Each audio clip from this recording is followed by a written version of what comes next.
Sa mga kababayan po natin sa Luzon, naging maulan nga po ang ating magdamag. Magpapatuloy pa kaya ang ganitong panahon? Yan po naman ang ating alamin mula kay Ginoong Nikos Penaranda, ang weather forecaster naman ng Pag-asa. Magandang hapon po sa inyo, sir. Magandang hapon din sa inyo, Connie at Ivan. Okay. At oo nga po, ito po yung sumambulat sa ating mga kababayan, particular na dito sa Quezon, sa Southern Luzon, and then dito sa Metro Manila. At sanhi po kasi nga yan ng, tama nga kayo, dahil po yan sa tail end ng cold front.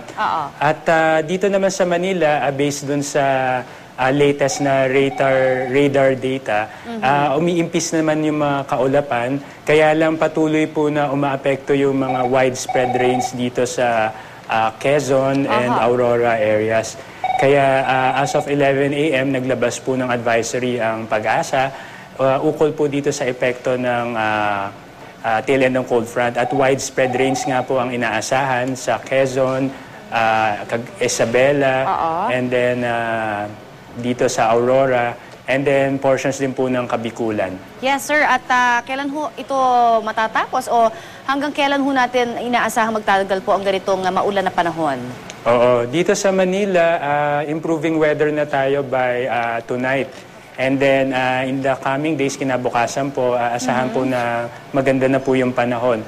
Kaya lang po itong tail end nga ng cold front, nakapaloob ko po kasi yan sa boundary kasi yan ng amihan sa kanong mainit na masa ng hangin sa may southern portion ng Pilipinas. Ngayon po kasi lumakas yung amihan, kaya nagkaroon tayo ng tail end ng cold front.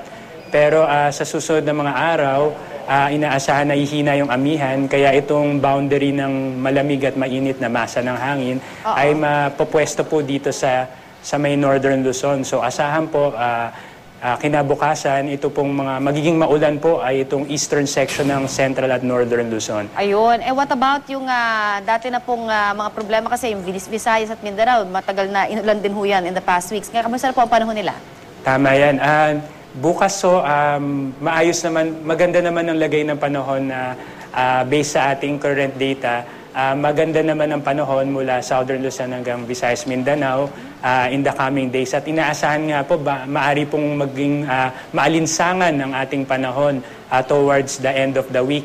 Dahil nga po humina yung ating amihan, ang mangingibabaw po itong easterlies o yung mainit na masa ng hangin.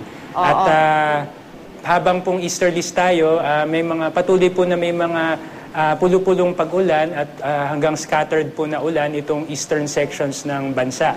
At towards weekend nga po, kung magpapatuloy po na ganun yung output ng ating model, ay magiging maulan na naman po sa Eastern Mindanao. Pero lagi po tayong umantabay sa mga update natin ukol sa mga bagong mga developments. Yes, sir. And speaking of developments, meron bang namumuong sama ng panahon? Mabuting balita po, wala naman tayong inaasahan sa loob ng 2 araw. At as of now, wala po tayong namamataan based on observations dito sa silangan ng Pilipinas. Good news po yan para sa ating lahat. Pero alam nyo, dun ho sa Real Quezon, nagkaroon ho ng landslide kamakailan lang. Ano po ang mapapayo nyo dun sa mga kababayan nating nakatira sa mga lugar na inuulan ng matindi? Oo. Kahit po walang bagyo at wala po tayong low pressure area, lagi pong, lalo na po dito sa eastern sections ng bansa, particular nga po itong sa bandang Infanta sa Carial. Alam nyo, maaraw dito sa Maynila kahapon, pero sa kanila halos tuloy-tuloy po yung ulan since mga 3 araw na. So, lagi pong umalerto sa mga posibleng flash floods at landslides. Yung po yung pangunahing payo po ng ahensya sa mga kababayan. Ngayon po kasi panahon ng La Nina, aasahan po na ang particularly yung eastern sections nga po ng bansa, makakaranas po ng madalas na maulan na panahon. Alright. Maraming salamat po sa inyo, Ginoong Penaranda, para sa update na yan.